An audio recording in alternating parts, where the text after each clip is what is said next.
Hello student, I hope you all fit and fine. आप सभी लोग देख रहे हैं हमारा अपना चैनल एजुकेट कंप्यूटर क्लासेस। तो स्टूडेंट, अगर आपको हमारी वीडियो पसंद आती है तो प्लीज़ इसे लाइक एंड सब्सक्राइब करना ना भूलें और साथ ही साथ में बेल आइकन को भी प्रेस करें ताकि जब भी हम कोई न्यू वीडियो डालते हैं तो उसकी नोटिफिकेशन सबसे पहले आपके मोबाइल पर आए। तो स्टूडेंट, आज के हमारे इस टॉपिक में हम आपको 10th क्लास के पार्ट 2 अम्ल, क्षारक और लवण जो हमारा चैप्टर है उसके 10वीं कक्षा के हिंदी में प्रश्न और उत्तर बताने जा रहे हैं। इससे पहले जो पार्ट 2 के थे क्वेश्चन आंसर, वो हम आपको पार्ट 2 और पार्ट 1 में पिछली वीडियो में बता चुके हैं। चलिए स्टूडेंट, से स्टार्ट करते हैं हमारा टॉपिक का पार्ट 3। तो यहाँ पर क्वेश्चन है हमारा CaOCl यौगिक का प्रचलित नाम क्या है। तो उसका प्रचलित नाम क्या होगा? विरंजक चूर्ण यानी ब्लीचिंग पाउडर। तो CaOCl का यौगिक और प्रचलित नाम होता है विरंजक चूर्ण यानी ब्लीचिंग पाउडर। ये नाम सब आप लोगों ने सुना भी होगा। फिर दूसरा प्रश्न है, उस पदार्थ का नाम बताइए जो क्लोरीन से क्रिया करके विरंजन चूर्ण बनाता है।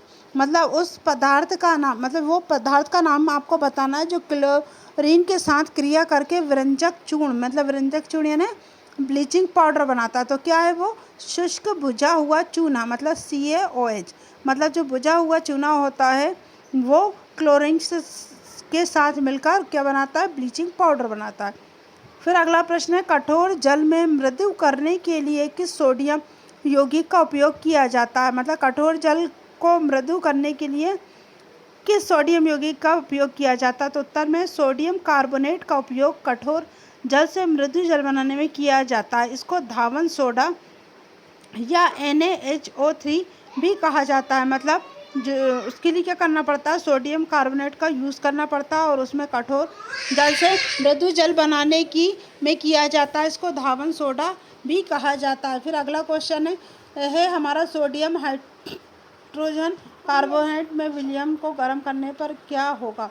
मतलब सोडियम हाइड्रोजन कार्बोनेट के विलयन को गर्म करने पर क्या होगा। इस अभिक्रिया के लिए समीकरण लिखिए।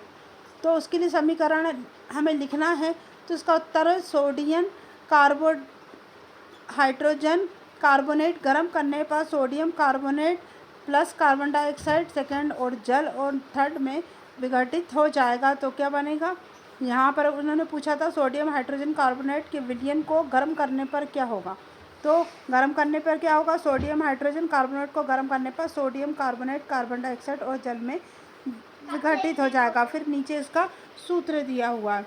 फिर अगला है कि प्लास्टर ऑफ पेरिस का जल के साथ अभिक्रिया के लिए समीकरण। मतलब जो प्लास्टर ऑफ पेरिस होता है, जिसको देखा आपने कि जो पानी सोखने का काम करता है, वो जब जल के साथ अभिक्रिया के लिए समीकरण, तो plaster of Paris CaSO4 1/2H2O जल के साथ अभिक्रिया करने में जिप्सम CaSO4.2H20 बनाता है और लगभग आधे घंटे में जमकर ठोस बन जाता है।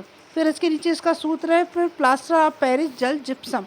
मतलब जो प्लास्टर ऑफ पेरिस होता है वो क्या करता है, जब पानी के साथ मिलता है तो फिर वो उसको आधे घंटे बाद जमकर ठोस बना देता है। मतलब जमकर वो ठोस हो जाता है, जिससे वो क्या बनता है? जिप्सम में तब्दील हो जाता है। तो स्टूडेंट, यहाँ पर आप देख सकते हैं ये वाले सारे क्वेश्चन आंसर थे आपके। और ये कौन से के थे? इसका हमारे हिंदी का जो हम पढ़ा रहे हैं आपको टॉपिक विज्ञान का, इसके पार्ट 2 के ये जो बचे हुए क्वेश्चन थे ये थे, जिनके हिसाब से आपको यहाँ पर फर्स्ट में यौगिक का प्रचलित नाम बताना जिसका नाम ब्लीचिंग पाउडर है। फिर दूसरा क्वेश्चन था, उस पदार्थ का नाम बताइए जो क्लोरीन से क्रिया करके विरंजक चूर्ण बनाता।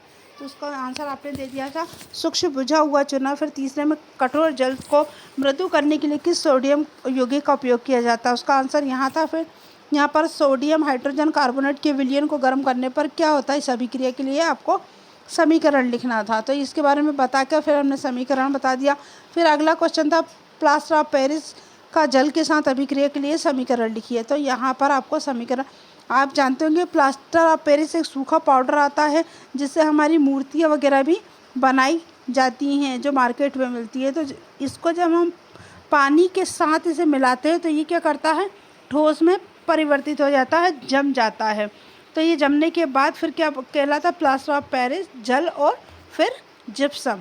तो स्टूडेंट आपको इसी तरीके से पढ़ना है क्वेश्चन आंसर इसके, और इसी तरीके से एग्ज़ाम पेपर में लिख के भी आना है। तो अगर स्टूडेंट आपको कोई भी दिक्कत आती है पढ़ने में या आपको कोई भी डाउट होते हैं तो प्लीज़ आप हमारे इस चैनल पे या हमारी इस वीडियो पे आप कमेंट करके मुझे बता सकते हैं, ताकि मैं उस आपके डाउट को क्लियर कर सकूं। और स्टूडेंट अगर आपको कोई और क्वेश्चन आंसर लेना है या आप पूछना चाहते हैं, जो भी दिक्कत होती है आपको, तो आप लोग प्लीज़ मेरे वहाँ पर जो लिंक में कमेंट कर आप सेंड कर सकते हैं मुझे मैसेज, या आप वहाँ पर कमेंट बॉक्स के अलावा मुझे कोई कॉल भी कर सकते हैं। तो स्टूडेंट अगर आपको हमारी वीडियो पसंद आई है तो प्लीज़ इसे लाइक एंड सब्सक्राइब ज़रूर करें। Thank you.